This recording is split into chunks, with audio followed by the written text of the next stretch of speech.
Petrol pump مالکان ایسوسی ایشن نے حکومت سے مذاکرات ناکام ہونے کے بعد آج رات سے پیٹرول پمپس بند کرنے کا اعلان کر دیا۔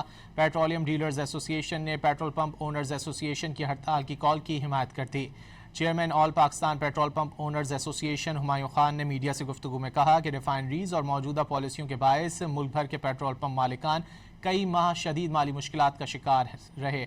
موقف اختیار کیا کہ حکومت نے عوامی رد عمل سے بچنے کے لیے قیمتوں میں اضافے کا بوجھ پیٹرول پمپ مالکان، او ایم سیز اور ریفائنریز پر ڈال دیا ہے۔ ان کا کہنا ہے کہ روزانہ کی بنیاد پر قیمتوں میں رد و بدل قابل قبول نہیں ہے اور اس حوالے سے ہونے والے مذاکرات میں وفاقی وزیر پیٹرولیم علی پرویز ملک کو آگاہ کر دیا گیا ہے۔